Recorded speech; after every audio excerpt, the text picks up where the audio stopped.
colectivo para poder dar comienzo a este ciclo de conversaciones, de este ciclo de temas que nos planteamos como colectivo 106, para poder conversar de distintos temas que nos atraviesan como sociedad, que nos interpelan, que nos interrogan, que nos hacen reflexionar.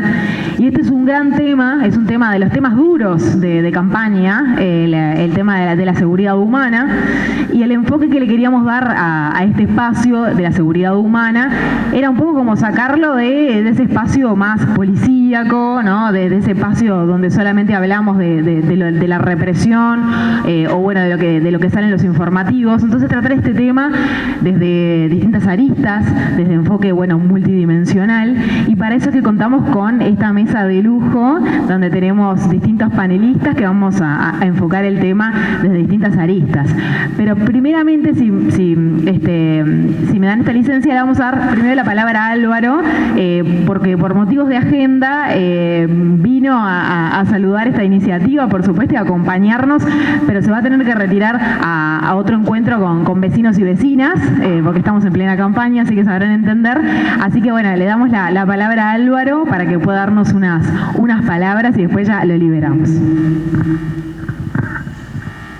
Bueno, me pidieron que yo no pensaba hablar, pensaba escuchar solamente, pero creo que formalmente lo presentara esto.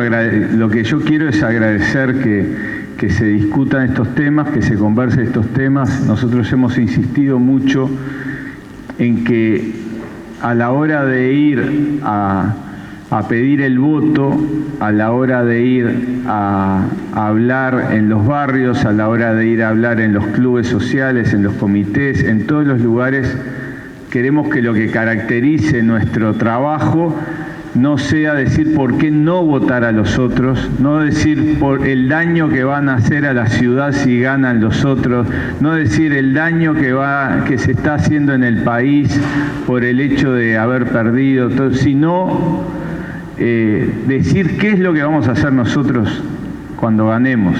Es decir, plantear positivamente cuál es el cambio que planteamos hacer en la ciudad. Y eso es mucho más difícil. Yo no digo que sea fácil explicar todo el daño que haría de ganar el contrario, pero lo que es extremadamente difícil, porque es muy comprometedor, porque implica una labor de investigación, de estudio, de escuchar a los expertos, a la gente que ha trabajado en estos años, a las organizaciones sociales que han construido la ciudad en estos años, a los empresarios que trabajan también en la ciudad y a todos los colectivos que han trabajado en la construcción de la ciudad, ir a escucharlo, sumar las opiniones de todos y elaborar juntos una propuesta de cambio para Montevideo. Y esa propuesta tiene que lograr llegar a los temas que el habitante, las habitantes de Montevideo sienten cotidianamente. Uno de esos temas clave es la seguridad. Y en ese sentido hemos insistido que seguridad no es más policías. Seguridad es todas las acciones que nosotros podamos hacer para mejorar las condiciones de visibilidad en los barrios, la iluminación, las condiciones de la movilidad, la accesibilidad a cada uno de los barrios, la accesibilidad a los hogares, en hogares metidos muchas veces dentro de un asentamiento o dentro de lugares que para llegar hasta ahí implica pasar por zonas peligrosas. Todo lo que la Intendencia puede hacer con respecto a la limpieza de la zona, al desmalezamiento, a la limpieza de elementos que están abandonados y tirados en la calle. Todo lo que es la apuesta, los otros días estuvimos en el Mercado Modelo y habíamos visitado antes la UAM, todo lo que es la apuesta que ha hecho la Intendencia durante 30 años a la soberanía alimentaria, al hecho de nosotros poder definir qué es lo que comemos y cuál es la calidad de lo que ingerimos. Eso es seguridad también, la seguridad alimentaria, el hecho de que no se haya borrado el Montevideo rural, que es gracias a una política de ordenamiento territorial llevada adelante por todos los gobiernos frente amplistas en la Intendencia, que permite que hoy ese Montevideo rural sea el responsable del 65% de lo que ingerimos en frutas y verduras, y que en medio de una pandemia como esta, no solo en medio de esta pandemia, cuando se cortaron los puentes con Argentina, si nosotros no hubiéramos tenido la producción del Montevideo rural que tuvimos y que hubo que cuidar y pelear, porque si dejamos que el negocio inmobiliario actúe de forma desordenada, de acuerdo solamente a intereses privados, hubiéramos perdido la posibilidad de mantener una alimentación de la calidad que tenemos hoy, que está todavía por debajo, es un 50% menos de consumo de frutas y verduras que lo que recomienda la OMS, y en una gran cantidad de la periferia de Montevideo está por debajo del 15% de lo que se recomienda. Así que también seguridad es eso. Entonces, para nosotros es muy importante que hayan elegido este tema, porque es la construcción de la propuesta que estamos llevando adelante de la ciudad. Estamos hablando de cosas reales, estamos hablando de cosas cercanas, y estamos mostrando cómo la Intendencia participa en cualquiera de las líneas de desarrollo de la sociedad entendida en su conjunto. No solo porque somos el 50% de la población del país, no solo porque somos la capital del país con todo lo que eso implica, sino que la incidencia de las decisiones que tome la Intendencia son claves para que el país pueda salir adelante. Por eso insistimos en que el diálogo con el gobierno no solamente es bueno, sino que es obligatorio. Si no hay diálogo con los ministerios en los próximos 5 años, si no tenemos capacidad de negociar, de conversar y de concertar acciones en común, no hay salida adelante del país, no solo de la ciudad y el departamento de Montevideo, y no solamente Montevideo, sino todo lo que es el área metropolitana que incluye a Canelones y San José. Así que gracias por discutir estos temas.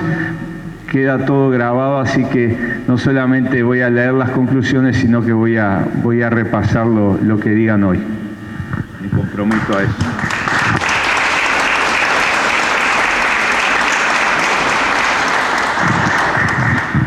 Muchas gracias, Álvaro. Bueno, para arrancar este panel, primero que nada, saludar a nuestros referentes que hoy nos acompañan: Graciela Villar, Lilian Quichichian, Juan Andrés Roballo. Muchas gracias por la presencia en el día de hoy.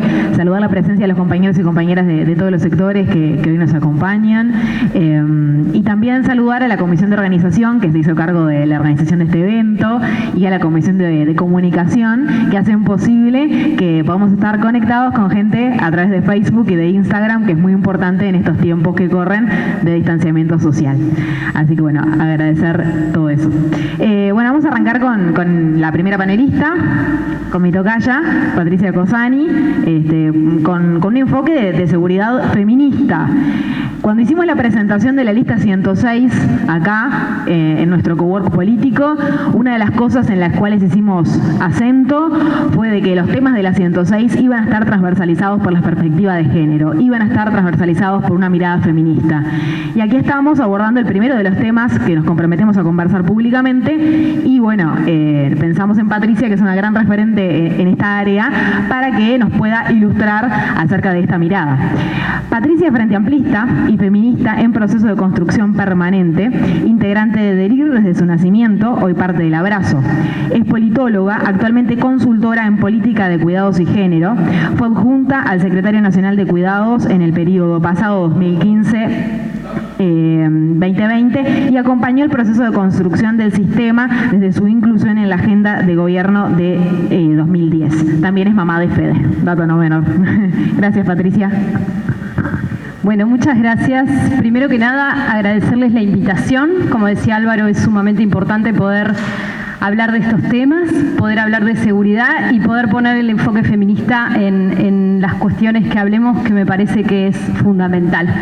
También quiero agradecer la presencia de Fiorella Uceta, que me acompaña hoy, es una de nuestras candidatas a edila, junto con Micaela Telechea y Maite López, que queremos construir una banca colectiva y femenina con mucha fuerza, así que bueno, le agradezco a Fiorella que esté aquí, además obviamente va a poder aportar luego en la temática. A ver, yo tengo una ayuda a memoria simplemente para no extenderme en el tiempo. Igual le pido a Patricia que me avise porque a veces me pongo a charletear y se me va un poco la mano. Decirles el punto de partida. A ver, cuando hablamos de seguridad muchas veces a mí me da la sensación de que nos vamos como una mirada bastante individualista de lo que esto implica, ¿no? Porque pensamos en la seguridad de una, en primera instancia, obviamente en la seguridad de nuestra familia. A mí me viene una reja en la cabeza inmediatamente que empezamos a hablar de seguridad. Y creo que hemos oscilado en estos años desde la izquierda. A mí me ha tocado estar acompañando la construcción programática del Frente Amplio hace unos años y hemos oscilado en esto de la convivencia y la seguridad. Y me parece que rescatar el término convivencia como izquierda es muy importante porque nos habla de un ser parte de una sociedad, de una comunidad, de un barrio, de una sociedad de la cual queremos construir de otra manera. Y ese construir de otra manera nos implica también autocuestionarnos muchas cosas. Por ejemplo, cuando vemos al chorro, entre comillas, con esa mirada fusilante, ¿no?, de que es la persona que robó, de que es la persona mala, que es la persona que nos distanciamos de esa idea. Tenemos que empezar a recomponer esa mirada, tenemos que empezar a pensar que la persona que robó seguramente no quisiera robar o no quiere robar o no queremos que robe toda la vida, que es una persona que seguramente ha tenido todos sus derechos vulnerados o la mayoría y por eso llegó a esa situación. Y también tenemos que pensar en esta idea de que la pública felicidad que desde la izquierda abonamos y queremos construir tiene que ver con incluir y con, por el contrario, no generar esas brechas y esas distancias entre las personas.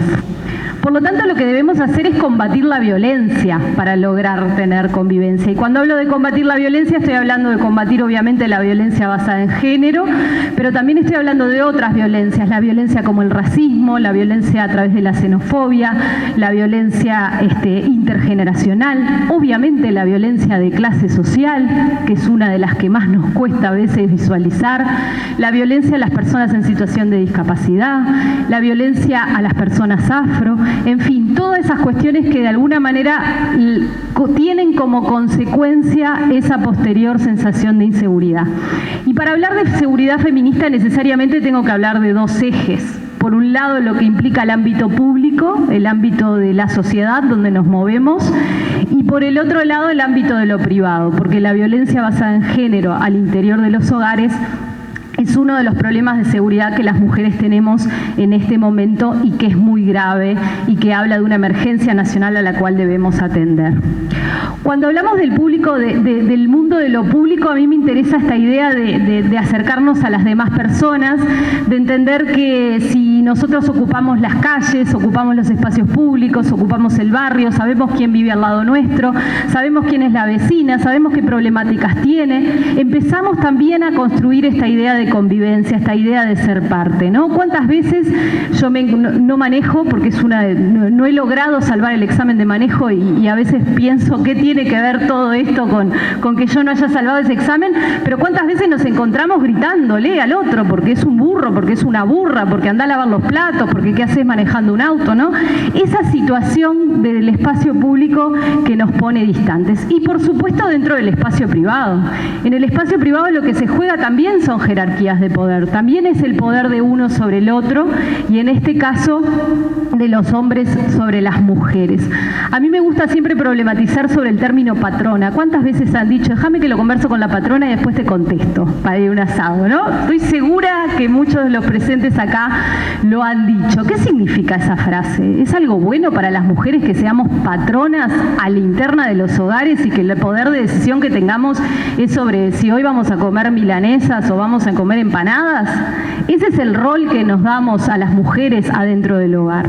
Pero ¿por qué está ese rol tan fuerte? Porque hay un rol que nos genera consecuencias en lo que es nuestra vida, en el desarrollo de lo público, que nos implica que posterguemos nuestras tareas porque tenemos que cuidar, que nos implica que posterguemos nuestros proyectos de vida porque tenemos que no solo preocuparnos porque nuestros hijos estén bien, sino que tenemos que preocuparnos por nuestra madre, por la madre de nuestro esposo, por la prima de nuestro esposo. ¿Hablaste con mamá ayer? Porque viste que andaba media complicada y no tengo claro si le pasaba algo. O sea, la mochila invisible que llevamos las mujeres en esto de gestionar la vida privada y ser las patronas dentro del hogar, nos hace que quedemos en una situación de jerarquía inferior y que por lo tanto tenga eso como consecuencia proyectos de vida que no llegan a sus lugares. Obviamente estamos hablando también de decisiones en el ámbito económico, estamos hablando de decisiones en cuanto a quién maneja los autos en la casa,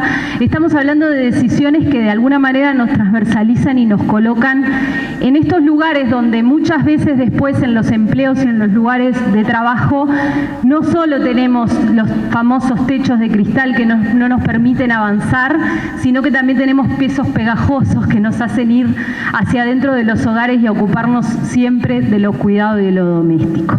Hay que salir del amor romántico, ¿no? Esta idea de que el amor es romántico y de que duele, si te quiero te aporreo, todas estas cuestiones que de alguna manera nos las fueron construyendo y nos fuimos construyendo las mujeres desde chiquitas cuando jugábamos a las muñecas y que después se reproducen en las relaciones sociales, lamentablemente. Me meto de lleno en la política pública y me meto de lleno en la política departamental. Ahora, quiero hacer una alerta, compañeros y compañeras. Nos gobierna la derecha. Y que nos gobierne la derecha implica que también nos pensemos y nos repensemos desde el gobierno departamental en qué rol queremos jugar, en qué rol debemos jugar para que la política de izquierda de alguna manera llegue a todas las personas. Hay muchas iniciativas que ya se vienen realizando y que yo creo que es momento de profundizarlas en el próximo periodo. Uno tiene que ver claramente con tener presupuestos con perspectiva de género, que priorice de alguna manera dar respuestas concretas, pero que también nos permita transversalizar toda la gestión departamental. Yo siempre tengo ese problema entre lo concreto y lo transversal, ¿no? Como que a veces decimos, bueno, hay que transversalizar todo y por el otro lado aparece quien nos dice, bueno, no, pero hay que tener políticas concretas. Solana Quesada, una compañera que es actualmente la directora de la Asesoría de Género de la Intendencia, un día me dijo, tenemos que hacer las dos cosas, Patricia. Ese es el problema. Tenemos que seguir generando políticas concretas, pero no tenemos que dejar de transversalizar. Y cuando habla de transversalizar hay que capacitar a los funcionarios y funcionarias departamentales en toda su labor. En el labor que estén haciendo estoy segura que tienen una incidencia para tener desde la perspectiva de género. Y lo otro es la mirada interseccional.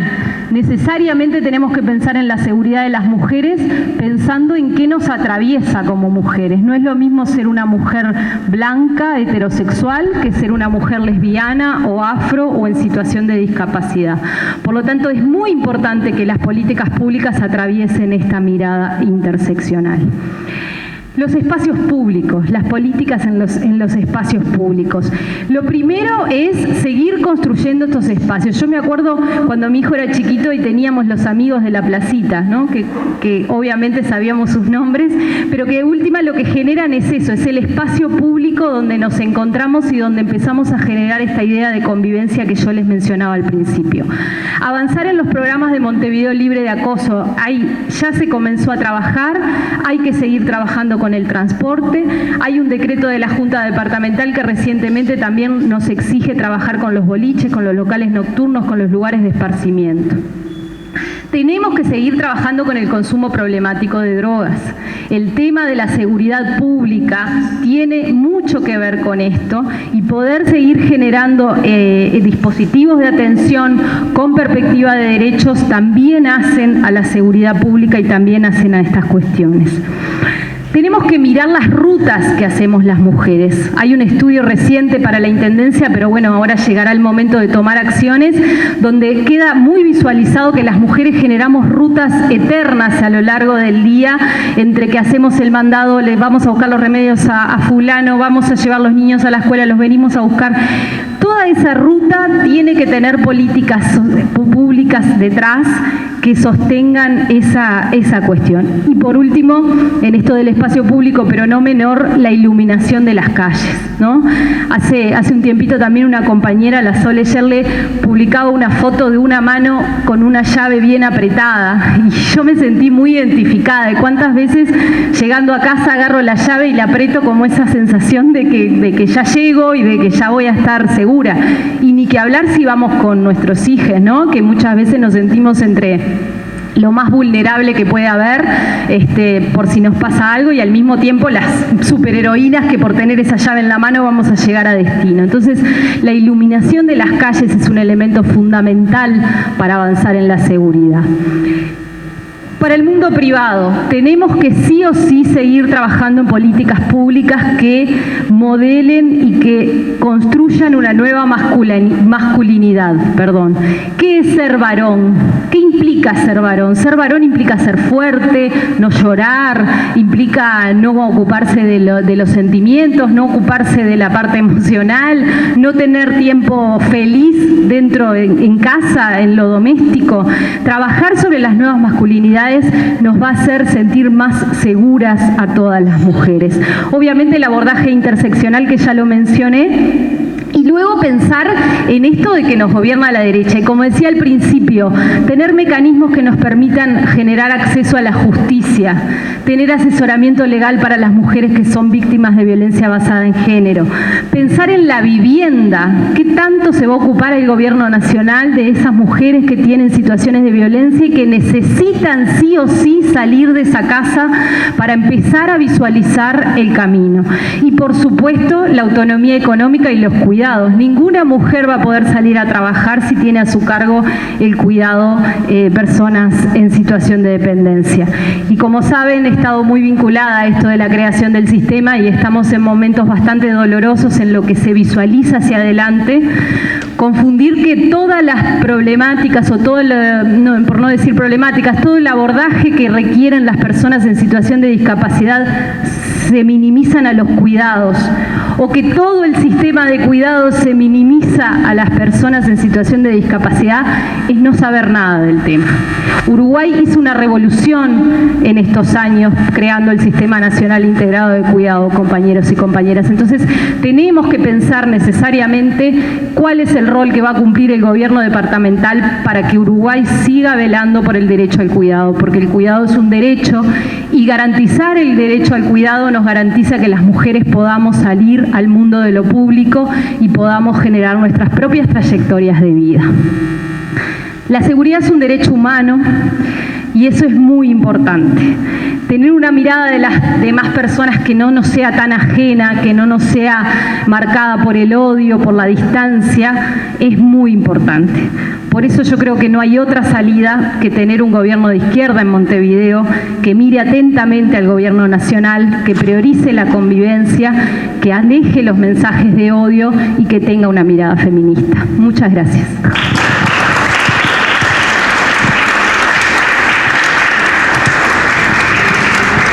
Muchas gracias, Patricia. La verdad es que sí será importante el enfoque del feminismo en este tema tan importante como bien lo decía Patricia, en estas aristas que tiene, y enfocado a lo departamental. Aparte, tenemos que ser muy conscientes que una de las primeras herramientas de consulta es el 0800 41 41. O sea que ahí vamos a tener un rol fundamental desde el gobierno departamental en fortalecer esa herramienta, entre otras. Así que bueno, mucho para hacer. Muchísimas gracias por tu intervención. Bueno, vamos a continuar con la siguiente panelista, Betty Mandal, que es ingeniera agrónoma, obtuvo el posgrado de magíster en la Universidad Católica de Chile, se desempeñó en el Ministerio de Ganadería, Agricultura y Pesca en el área de protección de alimentos vegetales, ocupó el cargo de subdirectora de la Dirección General de Servicios Agrícolas del Ministerio de Ganadería, Agricultura y Pesca durante la presidencia de Mujica, ha sido consultora de varios proyectos nacionales y regionales de organismos internacionales, ha sido referente en temas de inocuidad de alimentos y de agricultura orgánica, frente amplista desde la primera hora, independiente, con 2 hijos, veterinarios y una licenciada en arte. Muchas gracias, Betty.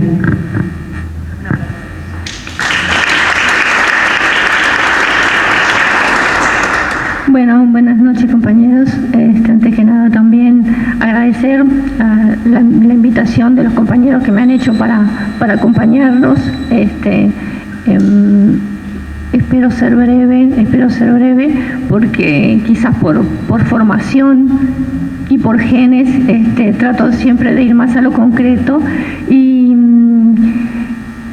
en función de esto lo que yo quiero plantearles, compañeros, es concretamente 2 propuestas para que las evalúen o las comentemos, y 2 propuestas que están pensadas en función de 2 escenarios que, como ya lo venían comentando tanto Álvaro como Patricia acá. Por un lado, considerando de que pretendemos seguir manejando el gobierno departamental como continuidad de acciones que se vienen realizando desde hace muchísimos años. Y no solo eso, sino que además queremos asumir un gobierno departamental con todo lo que sería la herencia, que no es una herencia maldita, como decimos, sino que por todo lo contrario. Se ha hecho mucho en estos 15 años y lo que tenemos que hacer es tratar de continuar o luchar para que se siga continuando con lo que se vino haciendo hasta el momento.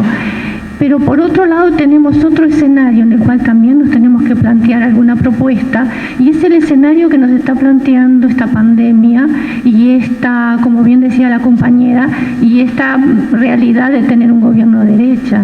Lo que hoy tenemos los montevideanos y montevideanas, porque de eso estamos hablando, de lo departamental, es una gran incertidumbre, y una incertidumbre que más bien nos está poniendo en un panorama de amenazas, ¿verdad? De ahí el tema de la seguridad humana.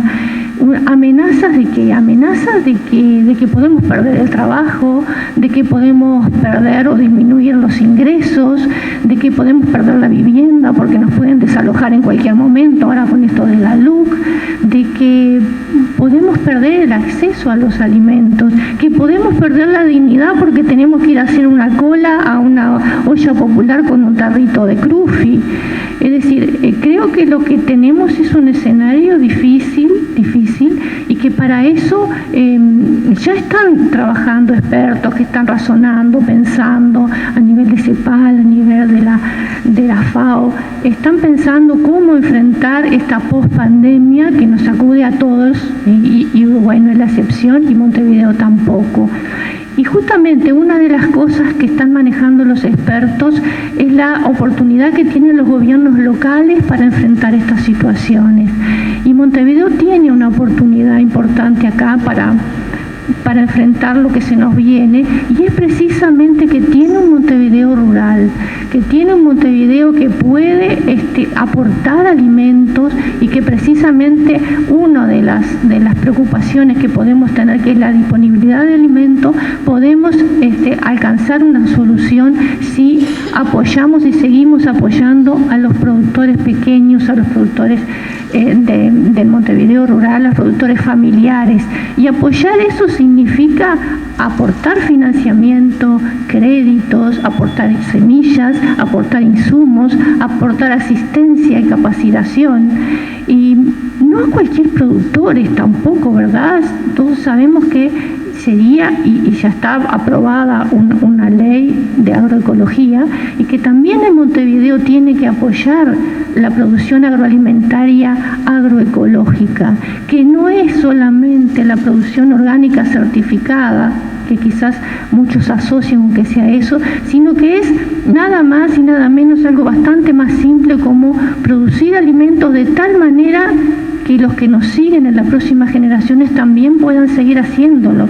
O sea, producir alimentos de tal manera de que podamos cuidar los recursos naturales, que podamos cuidar la salud de todos los que trabajan en esa producción agrícola, en toda la fase de la cadena de la producción y de cadenas de valor, y cuidar también la salud de los que consumen esos alimentos. Eso es la producción agroecológica de alimentos a la que hay que apoyar. Pero hay que también desarrollar ideas creativas, proyectos, buscar apoyo para generar proyectos para acercar la producción de los productores a los consumidores y acercar los consumidores a la producción de alimentos. ¿Por qué? Porque lo que nos interesa es bajar los costos de la cadena de distribución de alimentos. ¿Para qué? Justamente para que nos podamos empoderar del precio de los alimentos y tratar de evitar de que los grandes concentradores de los productos alimentarios sean los que por último terminen definiendo los precios. Lo que se nos viene es un proceso inflacionario muy fuerte, y si logramos desarrollar cadenas de suministro de alimentos más cortas a través de mercados de cercanía, probablemente logremos proteger un poco más a nuestros montevideanos más vulnerables y más empobrecidos en este escenario de pospandemia. Esa es una primera propuesta que es bastante concreta y que también es la continuidad de lo que se ha venido haciendo en la Intendencia de Montevideo.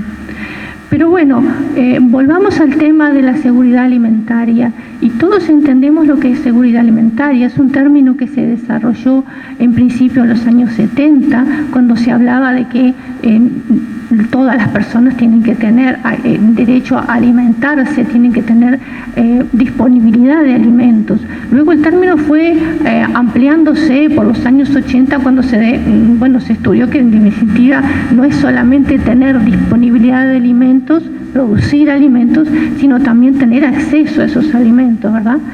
Y luego se volvió a trabajar sobre el tema, y en los años 90 lo que se planteó es que no es solo tener disponibilidad de alimentos, acceso a alimentos, sino que tienen que ser alimentos de calidad, alimentos que aporten nutrientes y alimentos que no provoquen alteraciones en la salud. Ese es el concepto que manejamos de seguridad, es que el alimento es un derecho y que todas las personas tienen que tener en todo momento acceso a alimentos inocuos, alimentos de calidad que satisfagan sus necesidades. Eso es lo que se llama seguridad alimentaria. Y yo quiero acá decir en esto que a lo que yo refiero al escenario de continuidad y de proteger lo que se ha venido haciendo, porque en los gobiernos de nuestro Frente Amplio se lograron avances importantísimos en esa materia. Tanto es así que ya en el año 2014 se nos reconoció internacionalmente que habíamos cumplido con uno de los objetivos del milenio planteados por la Organización Mundial de la Salud, que era reducir el hambre. Nosotros ya lo habíamos logrado en el año 2014. Entonces, lo que tenemos que hacer ahora es tratar de ver cómo continuamos con esas políticas desarrolladas por nuestro gobierno frente amplista. Y lo que nos planteamos es lo siguiente: sí, se ha trabajado mucho en disponibilidad de alimentos. Uruguay es un productor de alimentos. Sí, hemos trabajado muchísimo en acceso a los alimentos. Hay un aumento en los ingresos. Tal es así que todos reconocen que esta situación que decimos de crisis que estamos viviendo y que se viene, la vamos a soportar mejor porque todavía tenemos los ingresos que logramos con los gobiernos frente amplistas, y el acceso a alimentos podemos decir que todavía lo podemos seguir solventando. Pero ¿qué es lo que nos planteamos, o cuál sería la segunda etapa que tendríamos que cumplir en materia de seguridad alimentaria? Es hablar de la calidad de los alimentos que estamos consumiendo. Y la calidad de los alimentos, lo que tenemos que tener en cuenta es que esos alimentos sean inocuos. Y quizás sea una palabra que nosotros hemos oído sobre la inocuidad, pero la inocuidad es una condición que sí o sí tiene que tener un alimento. si nosotros pensamos que un alimento puede ocasionar un daño a la salud, parece como una contradicción, ¿verdad?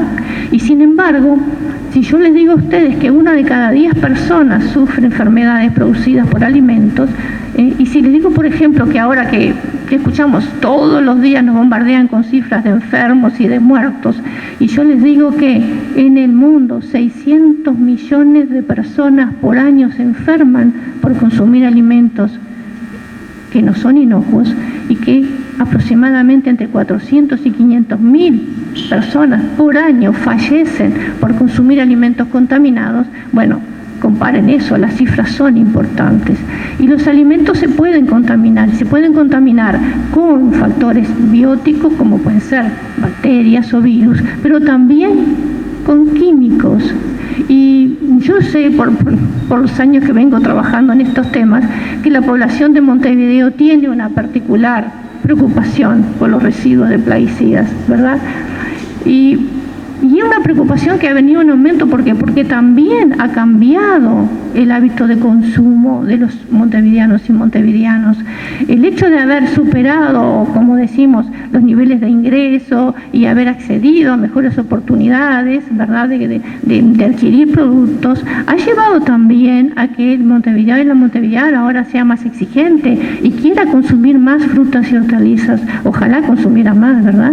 También ha sido una política de la Intendencia y de nuestro ministerio, cuando nos tocaba ser ministerio, y todos conocemos el tema de la canasta inteligente, ¿verdad? Lo han oído. Hay una campaña muy fuerte para cambiar los hábitos de alimentación de montevideanos y montevideanas, y se ha logrado eso, ¿verdad? Pero por el hecho de haber aumentado el consumo de las frutas y hortalizas, también ha aumentado la percepción de que podemos estar consumiendo frutas y hortalizas que no están en las mejores condiciones o que tienen residuos de plaguicidas, ¿verdad? Y acá me gustaría comentar brevemente, es un tema que por supuesto, como me gusta el trabajo hace muchos años, me puedo llegar a extender y no quisiera, pero sí tenemos que tener claro que los plaguicidas químicos se usan y se van a seguir usando, principalmente cuando estamos hablando de países que producimos alimentos, agroalimentos, y se van a seguir usando porque los productores producen alimentos porque quieren obtener una rentabilidad con la venta de los alimentos.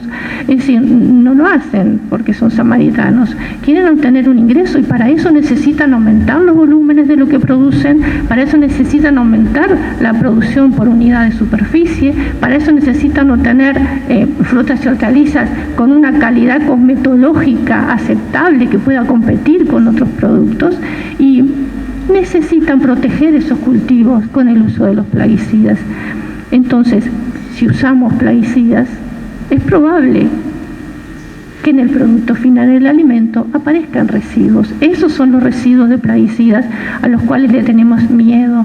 ¿Y qué son? En definitiva son pequeñas trazas que aparecen en las frutas y las hortalizas. Pero ¿qué pasa? Son productos, no todos en general, unos más, otros menos, pero son tóxicos y pueden provocar daños, ya no a nivel agudo, que es lo que a veces nos produce más miedo, como que nos vamos a morir si consumimos esto o aquello, no. Lo más preocupante son los efectos crónicos que pueden tener en la población consumidora, especialmente porque justamente lo que queremos es que se consuman mucho, que se consuman a diario, ¿verdad? Que se aumente el consumo de esos productos significa que también va a aumentar el consumo de esos residuos de plaguicidas. Entonces, ¿en qué situación estamos? Bueno, estamos en la situación de que los plaguicidas que se utilizan están siendo autorizados por autoridades competentes. No pensemos que se están usando plaguicidas porque sí nomás, ni tampoco a lo loco, no es eso. Nuestros gobiernos también trabajamos fuerte en estos temas y los plaguicidas se autorizan después de un análisis de riesgo, una evaluación de riesgo que se hace en el Ministerio de Agricultura y que se hacen junto con el CIAT, que es el Centro de Investigación Toxicológica de la Universidad de la República. Esas dos instituciones son las que autorizan el uso de los plaguicidas, cómo se deben usar, con qué frecuencia, con qué dosis, ¿verdad? Pero además tenemos otro vamos a decir, otro punto en el cual tenemos que tener presente de que ¿qué cantidad de plaguicidas podemos soportar en el alimento que estamos consumiendo, ¿verdad? Esas pequeñas trazas, ¿son importantes o no son? Para eso tenemos que tener en cuenta que hay tolerancias, no estamos tan desprotegidos. Hay tolerancias que están establecidas por reglamento, y fue en el año 2018, en nuestro gobierno de Frente Amplio, en donde se saca una resolución del Ministerio de Ganadería, Agricultura y Pesca, en donde se establecen que las tolerancias, los límites máximos de residuos que podemos soportar en la dieta de frutas y hortalizas, son los establecidos por la Unión Europea. Son los límites más restrictivos, los más exigentes, y esos son los que estamos nosotros poniendo como nivel adecuado de protección para nuestra ciudadanía. Ahora bien, tenemos, como decimos, los plaguicidas autorizados, tenemos estos límites, pero ¿qué es lo que nos está faltando? Y esta es la propuesta concreta que creo que tenemos que asumir, que tenemos que ver si eso se cumple. Tenemos que ver qué sabemos nosotros si estamos consumiendo en este momento las frutas y hortalizas, qué cantidad de plaguicidas tienen, si esos residuos que tienen pueden afectar o no nuestra salud. Para eso, ¿qué es lo que hay que desarrollar? Lo que llamamos los planes de vigilancia, que no es una novedad lo que estoy planteando. La Intendencia ha trabajado en esto, el Ministerio de Agricultura también, pero ¿qué pasa? Si buscamos resultados de planes de vigilancia, probablemente no encontremos nada. ¿Por qué? Ni que hablar que los planes de análisis de residuos son costosos, son muy costosos. Evidentemente se necesitan laboratorios con equipamiento, por supuesto costoso, con insumos, con reactivos, con estándares, con personal capacitado, con acreditaciones que validen esos resultados. En fin, todo eso es importante, pero quiero hacer un comentario sobre esto también, que los planes de vigilancia de residuos no pueden ser realizados por organismos que son los que autorizan los plaguicidas, tampoco deben ser realizados por organismos en los cuales los productores estén representados, tampoco pueden ser hechos por organismos en los cuales los que venden plaguicidas estén involucrados. ¿Por qué? Porque hay conflictos de intereses. Miren que esto que les estoy diciendo, nosotros los que trabajamos en el tema sabemos, lo venimos sufriendo en los últimos 20 o 25 años. ¿Qué sucede cuando se obtienen resultados que no son los que pensamos o los que nos parece que deberían ser? Bueno, esos resultados se esconden, no se muestran, y esos planes de vigilancia se discontinúan. Entonces, la oportunidad que tiene Montevideo es que Montevideo tiene que preocuparse por la protección de la salud de sus montevideanos y montevideanas. Entonces, es el organismo independiente que debe estar llamado a cumplir ese papel. Como yo les digo, ya algo se empezó a trabajar y los laboratorios de la Intendencia han comprado equipamiento y han formado personal, tienen un personal muy bueno trabajando en eso. Tiene que adueñarse del plan de vigilancia de residuos de plaguicidas, que, como yo digo, como entidad independiente es la que nos va a dar tranquilidad y garantía de que se van a hacer los análisis que hay que hacer y que se van a mostrar. Hay que trabajar con transparencia en estos temas para que la población definitivamente deje de percibir que es un peligro consumir frutas y hortalizas, que consuma con tranquilidad. Y esos planes de vigilancia que estamos planteando, además, tienen que tener continuidad, tienen que tener periodicidad. No es cuestión de hacer análisis hoy y esto nos da un resultado y decimos, bueno, ¿y qué pasa con esto? No, hay que hacerlo por lo menos con 3 años seguidos, 4 años seguidos, para observar la tendencia y para generar en ese caso, si los resultados vienen dando como pensamos que deben dar, la tranquilidad a la población de que puede seguir consumiendo. No me quiero extender más de cómo podrían ser esos. Ahí está, ya se ve, porque si me entusiasmo seguimos con esto. Pero sí que hay que diseñar planes, como algunos llaman planes sistematizados. Y es verdad, ¿por qué? Porque hay que hacerlo por varios años, porque hay que elegir aquellos alimentos que son los de mayor riesgo, aquellos que consumimos más habitualmente, que consumimos con mayor cantidad, que los consumimos frescos directamente, que vienen directamente de la quinta o de la chacra.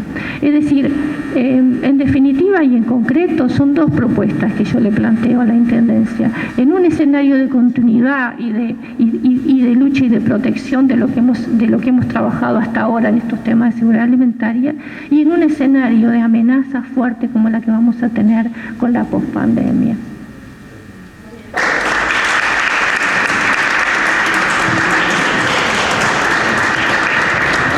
Muchas gracias, Betty. No sé, Álvaro, si te tenés que ir. Veo las miradas amenazantes desde el fondo que están controlando la agenda, pero si tenemos un poquito más, anunciamos al último panelista para abordar este tema, Jaime Saavedra, coordinador del espacio Casa para Personas en Situación de Calle, docente del Servicio Penitenciario Bonaerense, exdirector general de la Dirección Nacional de Apoyo al Liberado. Posee una larga trayectoria de trabajo para el desarrollo de la reforma penitenciaria nacional.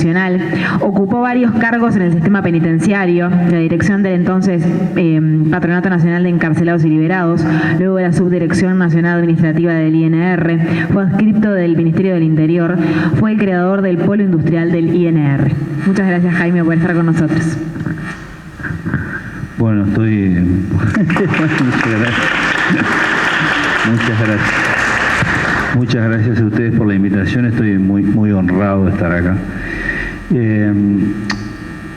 Yo lo primero que quiero aclararles es que yo no soy intendentólogo ni nada que se le parezca. Así que lo que voy a sugerir, si no entendí mal la invitación que me hizo Gabriel para participar acá, como líneas de acción,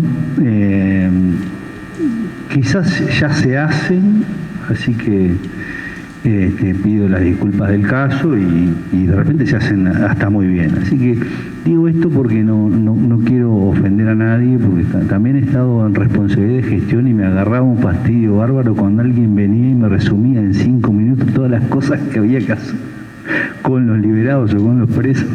Y decía, ¿para qué cuernos estoy trabajando yo 365 días, 24 horas? Así que todo dicho desde la perspectiva del ciudadano y frente amplista y con la más absoluta de las modestias, ¿no?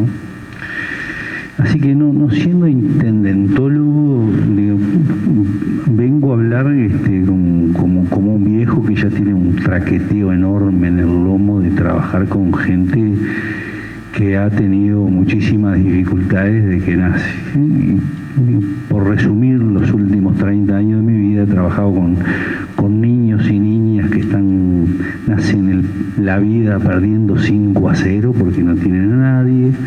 Después estuve trabajando con presos y con liberados y ahora estoy trabajando con gente en situación de calle.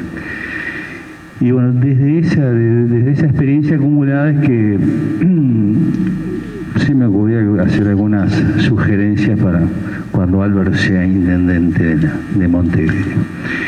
Yo iba a embromar a Gabriel con nuestra vejez. Yo me crié en lo que hoy es Positos Nuevo. En su momento era el barrio La Bondiola, en 26 de marzo entre Julio César y Marco Bruto. Y 26 de marzo era una vereda ancha. Nosotros jugábamos al fútbol ahí, perdíamos el tiempo, íbamos a la escuela y después perdíamos el tiempo jugando al fútbol, digamos. Y en la esquina había una iglesia chiquita, que era la iglesia San Alejandro, y en la iglesia de San Alejandro había lo que en su momento se llamaba el viejo de la bolsa. El viejo de la bolsa era un pobre, rematadamente pobre, que lo único que hacía era estar ahí los sábados y los domingos de modo preferente pidiendo moneditas a todos los que íbamos a misa. Y después pasaba por las casas y la gente le daba comida, y era el viejo de la bolsa.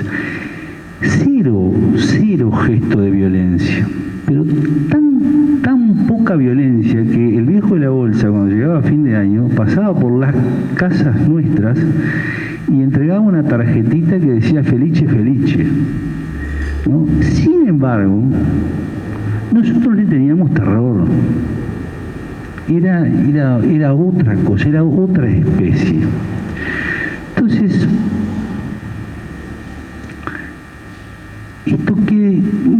yo sí pienso que esto indica que estamos como matrizados culturalmente para excluir al otro, aun cuando el otro no dé señal ninguna de violencia. Y este fenómeno se agravó hasta límites exorbitantes cuando a esa condición de otro ajeno a la especie mía empezaron a adosarse hechos de violencia, algunos muy dramáticos que todos conocemos, ¿no? Y este es un enorme desafío, porque nosotros tenemos que, como izquierda, sobre todo como izquierda,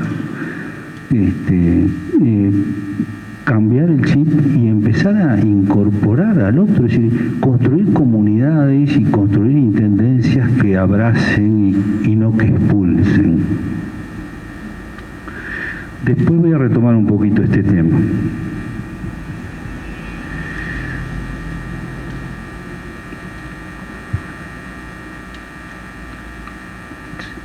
Es muy difícil, pensaba yo, preparando la conversación que iba a tener con ustedes, y a propósito de otras conversaciones que he tenido en estos días por parte de mi nueva rol profesional, seleccionar qué cosas tiene que hacer la Intendencia que también tiene que hacer el Gobierno Nacional. No sé si me explico. Hay cosas que son competencia del Gobierno Nacional, pero hay cosas que a las que la Intendencia no puede rehuir colaborar. Esto no es una discusión sencilla, que obviamente no la voy a dar acá, pero siempre hay buenas razones como para incorporar temas para los gobiernos departamentales que son de competencia del Gobierno Nacional. Y hay que reflexionar, porque uno no puede hacer todo. Y como administrador uno tiene que ser capaz de decir claramente, esto no lo voy a... elijo no hacer esto, o de momento elijo no hacer esto y voy a optar por estas razones. Y yo pienso desde esta perspectiva que yo elegiría, si fuera intendente, que no lo voy a hacer, dos temas, dos líneas de acción. La primera es la de las personas liberadas del sistema penitenciario. Porque ahí, yo no sé si ustedes saben, pero tenemos un enorme problema, que voy a tratar de resumirlo brevemente. Si tomamos como referencia las cifras que se dieron el año pasado, tenemos 7.000 personas liberadas del sistema penitenciario, de las cuales 6.000 y pico son de la zona metropolitana. Estas 6.000 personas, en el 95%, son gente que no está sola en el mundo, que no tiene historia laboral previa, en la nueva mayoría, que no tiene competencia profesional ninguna, que no tiene acceso al crédito, que tiene problemas gravosos de vivienda, que ha tenido niveles muy bajos de adhesión al sistema educativo, que en términos generales desde muy temprano ha quedado vinculado al mundo del delito. Y todos esos problemas además, todos juntos durante mucho tiempo en una persona. Imaginen ustedes, ¿no? Es decir, vos podés tener problemas de pareja un año y te las ves en figurilla. Tenés problemas de laburo un año y te las ves en figurilla.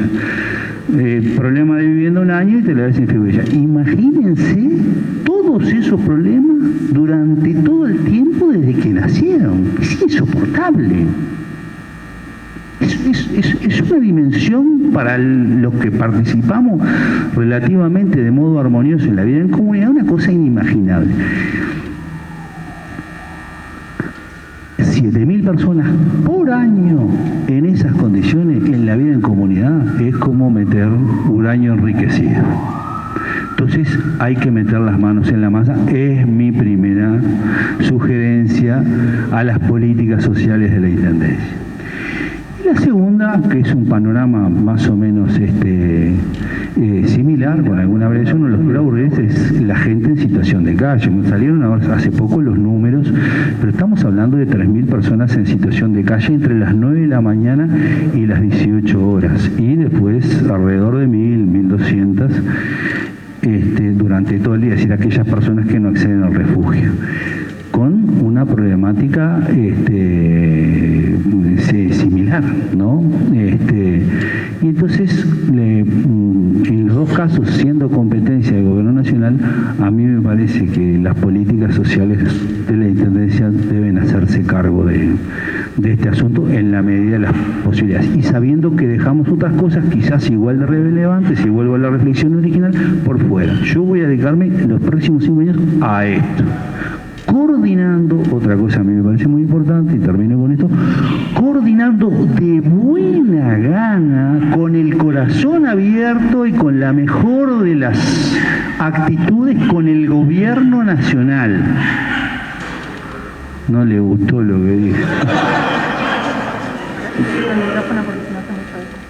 ¿Así? Coordinando de buena gana con el gobierno nacional. Si después el gobierno nacional me rechaza, será problema del gobierno nacional.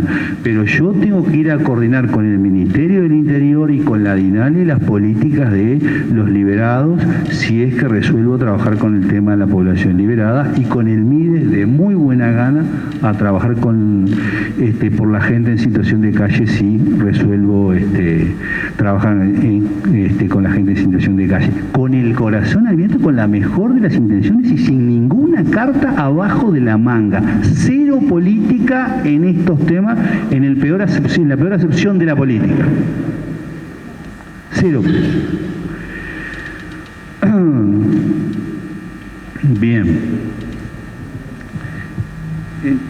Estos dos ejes, ¿para qué? A mi juicio, para algunas cosas que ustedes se imaginarán. La vivienda, en todas las modalidades, hay que sacarse el casco ahí. Yo voy a hablar de todas cosas que yo, lo digo con mucha modestia y en la medida de mis modestas posibilidades, las hice y sé que se pueden hacer. Atender el tema de la vivienda en todas las modalidades, sea con sistema de alquileres, con las modalidades de autoconstrucción, el apoyo de las modalidades de cooperativas, las integradas al movimiento cooperativa, o modalidad cooperativa sin integrarse a FUCBAM. El tema del trabajo es otro eje que yo tomaría como prioritario. Ahí me parece que hay una gran oportunidad. Yo estoy muy nuevito en estos temas, pero habrá gente que nos puede ilustrar más. A mí es un tema que me ha preocupado desde siempre, estando en el ejercicio del gobierno nacional, en la DINAL y en el INR, con cero éxito, pero siempre me ha preocupado. En la Intendencia, la normativa referida a los parques industriales. Los parques industriales pueden ser una buena llave para que nosotros alojemos privados que puedan ser desarrolladores para dar trabajo, vivienda y capacitación a estas poblaciones. Yo lo buscaría un poco por ahí. Para mí hay una gran calle ahí de invitar a los privados, para que los hay y muy sensibles. Hay que sacarse también el balde ahí. No puede ser que nosotros persigamos, que está muy bien perseguir a UPM para que venga a invertir acá y le hacemos la zona franca y todo. Yo estoy completamente de acuerdo con eso, pero que no salgamos a darle beneficios fiscales a las empresas para que le den trabajo al pobrerío. Hay que estudiar un paquete fiscal, y el municipio lo puede hacer también, para generar oportunidades para esta gente, porque si no, no hay de qué. No hay de qué. Entonces, ahí creo que hay una gran oportunidad. En el tema capacitación lo mismo. Nosotros tenemos que darle herramientas mínimas para que la gente pueda desempeñarse en algo. Esto es una cosa evidente. Me da hasta vergüenza decirlo, pero es evidente. Nosotros tenemos gente que no sabe agarrar una escoba. A mí me pasó cuando empezamos con el tema del trabajo en cárceles. Ibas a los módulos que estaban más deshechos y estaban en ocio absoluto, y la gente estaba desesperada, obviamente, por salir de la celda y empezar a trabajar. Decía, yo estoy precisando, decía yo, frente a 400 personas, estoy presentando 5 ingenieros de la NASA, y me levantaban la mano 400 personas. Las 400 me levantaban, eran todos ingenieros con tal de salir a laborar. Ánimo hay de salir a trabajar. Pero después no te saben agarrar una escoba. Entonces, y vos tenés que tener elementos mínimos para, como todos sabemos, para empezar a vincularte con los otros, para tener posibilidades de integrarte amorosamente a la sociedad en la que naciste. Después otra cosa en la que fracasamos estrepitosamente, y ahí hay que hacerlo también desde las políticas sociales del área de salud, es algún plan de acción vinculado al consumo problemático de drogas. Ahí nosotros tenemos un agujero negro que muchas veces explica la caída en cana y sobrevive cuando la persona sale de la cana también, y que dificulta la participación en la vida en comunidad. Yo creo que la Intendencia y el Uruguay tiene institucionalidad como para atender esto, pero no hemos sido eficaces.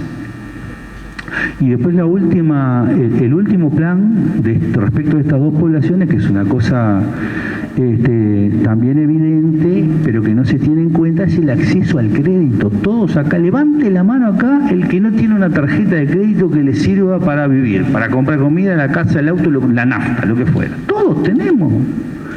Es fundamental el acceso al crédito para vivir en comunidad hoy. Y esta gente no es que tenga problema con el clearing, no tiene historia crediticia. Entonces yo tengo que generar un tipo banco de los pobres, como se quiera llamar, que se puede hacer, gente que un sistema de acceso al crédito con todas las garantías del debido. Hay gente que sabe mucho acá de este tema en Uruguay, y no quiero poner nombre, pero se sorprendería, gente que sabe mucho de experiencias exitosas, y la Intendencia lo puede hacer para que la gente, si sale de la cana y consigue para cortar el pastito en el jardín, pueda agarrar unos pesos y comprarse la bordeadora. O también el sistema de crédito de banco de herramientas, es decir, no le das la plata pero le das la bordeadora, y que el tipo después o la tipa después te tenga que devolver eso. Eso se puede hacer también desde el gobierno municipal. Bien, no los quiero aburrir más. Estas dos dimensiones elegidas, estos dos públicos objetivos, liberados, personas en situación de calle, puede haber algún otro. Estos ejes de trabajo de la Intendencia, concretos, estudiar la normativa de los parques industriales especialmente, ahí hay una gran oportunidad para mí, y después elaborar planes quinquenales. Yo te lo voy a decir desde la perspectiva del ciudadano, planes quinquenales que además arranquen cuando arranque la administración. No puede ser que yo empiece a trabajar con la gente en situación de calle cuando estoy a meses de salir del gobierno departamental. No puede ser. Entonces, agarrás, a los 2 meses tenés que empezar a ejecutar un plan quinquenal absolutamente definido de lo que vos quieras hacer, pero definilo y ponete a trabajar para eso con todos los recursos que tengas, que serán muchos, pocos, yo que sé, siempre son pocos, pero esto es importante hacerlo. Y después que sean evaluados, no es otra cosa que es de perogrullo.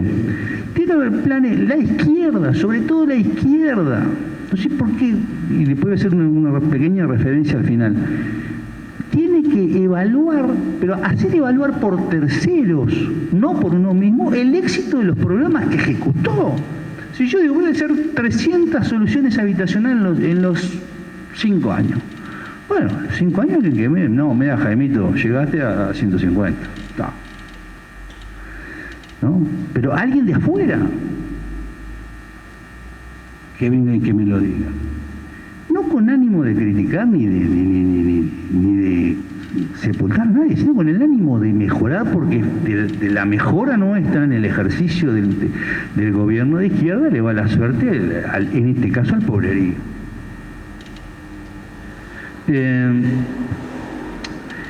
Después, brevemente, una breve reflexión a propósito del tema de la asignación de cargos. A mí me parece muy bien todo el tema de los criterios políticos. Yo ya estoy viejo en este tema, entonces se gana el gobierno y hay que resolver la ecuación política, eso me parece muy bien. Me parece muy bien también la idoneidad técnica.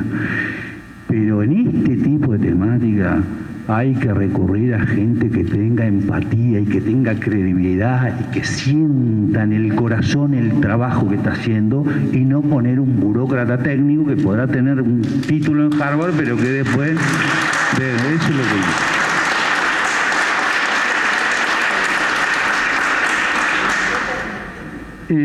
Y lo último que yo quería decir era volver a la anécdota del principio. Nosotros, si no, sobre todo los que somos de izquierda, hemos sido cooptados por el discurso infernal punitivista, que es un discurso fracasado. Nosotros tenemos que ponernos, porque nacimos para eso, el chip de la integración, de la incorporación amorosa, del perdón. Todos somos hijos de las oportunidades y del perdón. Y nosotros, en este tipo de poblaciones, como izquierda, tenemos que ponernos este chip. La política del perdón y de la oportunidad con la gente en situación de calle o con las personas liberadas o con las personas que están en privación de libertad es mucho más efectiva y mucho más barata que la política punitivista, ¿no? Entonces nosotros, siento yo, y ya termino con esto, por temor a perder votos, nos pusimos el disfraz de guardia republicana y así nos fue.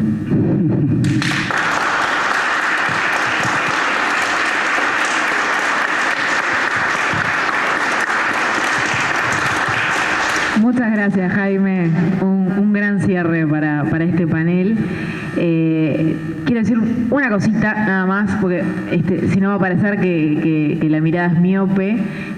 Teníamos la invitación para el sindicato de la policía, para que también diera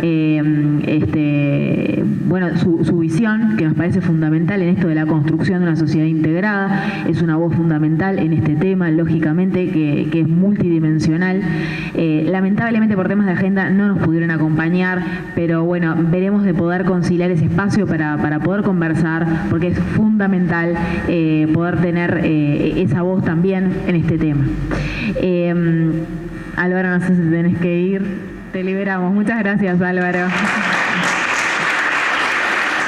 Entonces el espacio para que puedan o bien intervenir con preguntas o comentarios que son por supuesto que muy bien recibidos. Lilian. Yo quiero agradecer esta instancia porque me ha parecido riquísima, realmente, muy rica.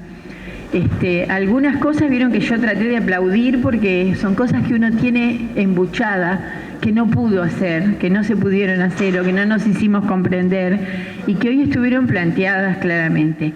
El tema de los mercados de cercanía, creo profundamente que Montevideo puede hacer ahí un trabajo impresionante, porque tiene lugares por toda la ciudad para poder ofrecerle a sus pequeños productores de hortalizas, de frutas, de flores, que pueden ser realmente un lugar que genere puestos de trabajo, que genere convivencia y que le acerque alimentos a los barrios de otra manera. Yo creo profundamente. Ahí me quedé con la duda de los controles. Eso que vos decís es cierto, hay lucha de intereses. No sé qué rol puede jugar el LATU. Yo siento que la Intendencia la supera este tema, el de los controles. Me gustaría que pudieras explicarnos un poco eso. Y después lo que dice Jaime, que cuando entré me recontra piropió, así que yo ahora lo voy a piropear a él, pero creo que el tema de las adicciones, Jaime, yo siento que hay que tratarlo adentro, no esperar a que salga. Lo que es inentendible, por lo menos para mí, es que alguien entre a una cárcel siendo consumidor y después de 10 años salga siendo consumidor. Eso hay que revertirlo, porque si no, realmente cuando sale tenemos una recontra mochila imposible de sostener. El tema de la vivienda, creo que sí, que nos tenemos que sacar los cascos que tenemos en la cabeza. Hay miles de ejemplos de lo que hizo Lula en Brasil con las viviendas de madera que cuestan $30.000 que se podrían hacer, y acá tenemos un conjunto de arquitectos que nunca han avalado ese modo constructivo. Y entonces hacemos viviendas de interés social que cuestan $140.000. Yo creo que en el tema de la vivienda es un desafío enorme que tenemos y que realmente la Intendencia puede, sí, jugar un papel y va a tener que jugarlo, porque todo lo que ustedes dijeron, vos estabas diciendo el tema de lo punitivo. Bueno, la LUC es esencialmente punitiva. Ahora tenemos chiquilines que en vez de 5 años van a estar 10 adentro de las cárceles. Entonces realmente tenemos un problema muy, muy agudo, y Montevideo va a tener que jugar con las mujeres, con los productores y también con esta población. Entonces me parece muy interesante que lo incorporemos, que lo incorpore la lista, que tiene mujeres candidatas a edilas que pueden también esa empatía, esa sensibilidad que vos planteabas, ese compromiso es muy necesario para algunas tareas. Es cierto que no se resuelve burocráticamente, y me parece que todo el tema del trabajo es clave, y Montevideo también puede dar una mirada, y sin duda en diálogo con el gobierno nacional. En estas horas yo quiero ser muy clara, no comparto la decisión de nuestra fuerza política de no dialogar con el presidente de la República y de no debatir con otros candidatos, porque ¿qué otra cosa tenemos que hacer los que hacemos política que compartir y debatir ideas? ¿Qué otra cosa tenemos que hacer? Es increíble, pero bueno, eso irá a la mesa política, irá el viernes, veremos cómo se puede discutir. Me parece realmente una postura de aislamiento, que es lo último que precisamos en este momento. Así que yo les agradezco a los tres, me parece que han sido muy interesantes todo lo que han planteado, y creo que tenemos ahí sí un desafío enorme. Sobre la gente en situación de calle no voy a hablar, porque Roballo es testigo de mi lucha dentro del Consejo de Ministros durante 5 años con este tema, sin ningún tipo de suerte, pero yo creo que es realmente un dolor para la izquierda no haber podido resolver ese tema. Es un enorme dolor que nos hizo pagar un precio electoral también, en Montevideo particularmente, porque nosotros perdimos 60.000 votos en Montevideo. Si nosotros no hubiéramos perdido esos votos, ganábamos por lejos, porque perdimos por menos de 30. Entonces, está bien el interior, tuvimos problemas, no supimos interpretar, un solo Uruguay, el discurso, todo lo que quieran, pero también Montevideo tiene que mirarse, y creo que hoy tenemos una oportunidad. Por eso creo profundamente en Álvaro, porque también creo en la renovación, creo necesario para la izquierda. La renovación no se hace con lo mejor de lo que viene de la historia, pero se hace con lo nuevo también, y eso me parece recontra imprescindible. Así que gracias por lo que han hecho y por lo que seguirán haciendo seguramente en esta ciudad.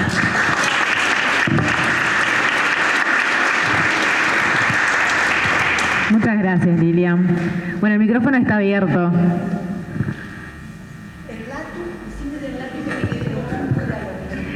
Sí, mira, Lilian, para hacerte lo más breve, cuando se creó el LATU, se creó como laboratorio de alimentos, hace muchísimos años. Pero ¿qué pasa? Ahí hay una conducción política. El LATU tiene un equipamiento fantástico, pero está dedicado a trabajar solamente para la exportación o para los grandes comercializadores, me refiero a los que importan alimentos.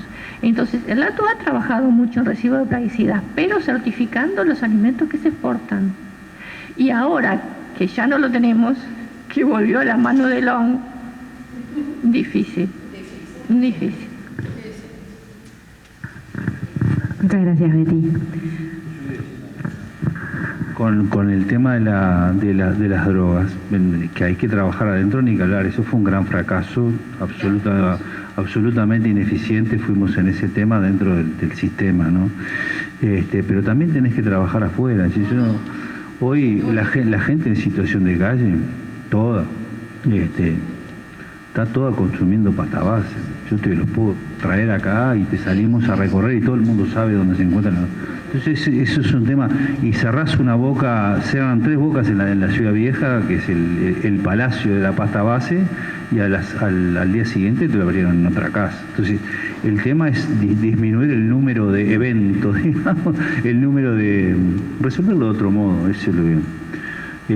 y ahí me parece que nosotros el Montevideo no puede permanecer ajeno a la suerte de 1000 compatriotas. Pero además mirá lo que pasa, ¿no? Que esto es dos cosas al mismo día, pero esto lo podés ver todos los días en la ciudad de Montevideo. Tú vas a... si vas con la política que yo entiendo que es de izquierda, de integración, de tender puentes, la respuesta es fantástica en 9 de cada 10 casos. Y la política de represión, que es la que se ha seguido y en la que nosotros caímos también, porque el tema de la ley de faltas es nuestro, en realidad lo que hace es que la ven a ella en la esquina con las cositas, ahí van, le dicen, también con camioneta de la intendencia, ojo, le dicen, sacás te llevamos al refugio, si querés, para que no estés acá. Si vos no querés ir al refugio, agarran las cosas y te las tiran adentro de la camioneta y se las llevan. Y vos quedás ahí. A los 5 minutos ella ya, como tiene todos los piques, armó el campamentito de vuelta. Eso lo vemos todos los días, ¿no? Entonces, esa realidad, es decir, atrás de ese hecho hay un hombre, una mujer que sufre de modo indecible, y nosotros como izquierda no podemos permanecer ajenos a eso. ¿Sí? Nosotros tenemos que, me da la sensación de que ponernos en movimiento de vuelta, porque además, si como izquierda no hacemos esas cosas, otros ocupan ese lugar, ¿eh? Otros ocupan ese lugar. Gracias, Jaime. Bueno, el micrófono está abierto. Fiorella. Y quería dejar como 2 cosas, como para seguir charlando en realidad, ¿no? No vamos a profundizar todo acá, pero una es, cómo condenamos a las personas que cometen los delitos, ¿no? Cómo no hemos trabajado de la izquierda eso. Yo habiendo vivido además una situación de violencia también, me siento tenemos que hacer un laburo ahí, también tenemos que hablar de estos temas, tenemos que poner el foco en la persona, en entender, empatizar. Creo que Pato cuando arrancó un poco lo dijo, ¿no? Que todos somos personas. Algunos no tenemos las mismas oportunidades, además. Entonces, como izquierda, creo que nos debemos mucho dialogar en eso, sensibilizar a la población. El odio se alimenta, ¿no? Y la bronca se alimenta y somos proyectores de eso también, ¿no? Todo el tiempo estamos violentando a nuestra sociedad de diferente manera, por ser excluidos, por no tener las mismas oportunidades, por las diferencias de la clase social, por un montón de cosas estamos todo el tiempo proyectando. Y como izquierda, creo que nos debemos un debate en ese sentido, en cómo hacer y poner foco en las personas, no generar el odio hacia el otro y aceptarnos. Para eso, sin duda, que tenemos que hablar de una seguridad de derechos humanos, desde la perspectiva de derechos humanos. Tenemos que poner el foco ahí, ¿no? En generar más oportunidades a la gente. Entonces, creo que también hemos perdido el gobierno por no hablar de una seguridad desde los derechos humanos, ¿no? De la oportunidad a la vivienda, de que si la gente no tiene para comer, es obvio que va a salir a reproducir esas cuestiones, que si el liberado sale y no tiene oportunidades, lo va a seguir generando en la sociedad, y creo que ahí no hincamos el diente, creo que ahí fallamos un montón y tenemos que hacernos cargo de eso, ¿no? Por algo estamos como estamos, hemos perdido el gobierno nacional y el trabajo sin duda que departamental va a ser el doble. Creo que sí tenemos que poner el foco en esas poblaciones que decía Jaime, y además, y siempre peco por ser repetitiva, pero lamentablemente seguimos siendo invisibilizadas las personas con discapacidad, que estamos transversalizadas por todo eso, ¿no? También hay gente en situación de discapacidad en la cárcel, también hay gente que vive en la calle y está en situación de discapacidad, y esa gente está en el último eslabón también, ¿no? Además de estar en situación de calle, al estar en situación de discapacidad también no puede ir a los refugios, ¿no? Porque los refugios no son accesibles. Hay un montón de cuestiones que nos siguen dejando aún más al margen, y nada, me sentía la obligación de decirlo también porque nos transversaliza. Todas las personas en situación de discapacidad están en los diferentes estratos sociales, sin duda que quien tiene más oportunidades que los demás, y debemos hacer foco también en esa población. Gracias.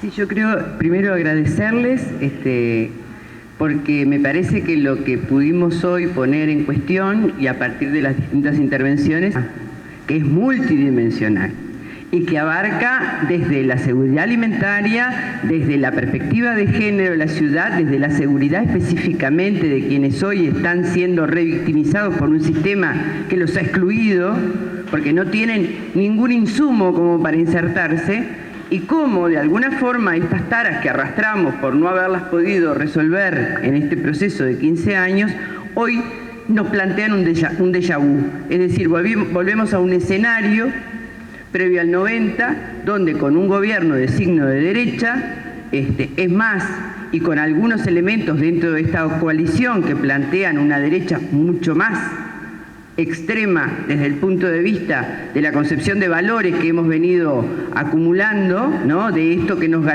a pesar de todas estas dificultades que hoy autocríticamente analizamos y que nos proponemos superar desde el departamento, pensando yo creo que en clave más metropolitana incluso, porque no deberíamos geográficamente solamente reducirnos a Montevideo.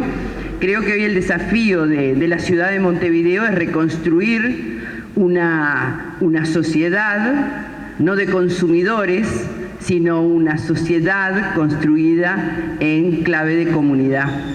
Entonces, eso también es este desafío. Pensar una política social desde la Intendencia que tenga los ejes en esta población más vulnerable, tomando en cuenta la interseccionalidad de las problemáticas en la mirada de género, porque también los afrodescendientes que están en situación de calle tienen otras dificultades sumadas, y los que tienen discapacidad, la población migrante, ni hablar, y las mujeres. Entonces, en ese sentido, creo que el desafío de las políticas sociales a nivel departamental y en acuerdo con área metropolitana van a tener que ser de concretar, de poder concretar espacios donde se pueda simultáneamente, con los magros recursos que va a tener la Intendencia, porque también esto está en el escenario, ¿verdad? O sea que Montevideo y Canelones pierden en este presupuesto el plus que tenían y que había sido otorgado en acuerdo con las demás intendencias. Pero aún así creo que hay cosas que a veces no solamente se hacen con dinero, sino que pueden tener una puesta en punto de todo un trabajo de comunidad, de voluntariado, de solidaridad, de cómo unir el trabajo con la tierra, esto que hablábamos hoy de la agroecología, cómo se está desarrollando ya en los barrios. Quienes somos un poco mayores vimos en la crisis del 2002 como en Peñarol, en las medios de las cooperativas, había enormes plantaciones donde todos los vecinos trabajaban colectivamente. Y bueno, creo que la nueva realidad, como dice Tabaré Vázquez, que emerge post pandemia, nos va a poner a todos en muchos desafíos que vamos a tener que poner acento en cosas que son sustanciales. Porque también es verdad que durante todo el último periodo lo que se generó frente al problema de la gente en situación de calle era que los ciudadanos no los querían ver. Y el no verlos, el esconder, parte de la base de aquello que decía mi abuelita, corazón que no ve, ojos que no ven, corazón que no siente. Entonces había un problema de la otredad.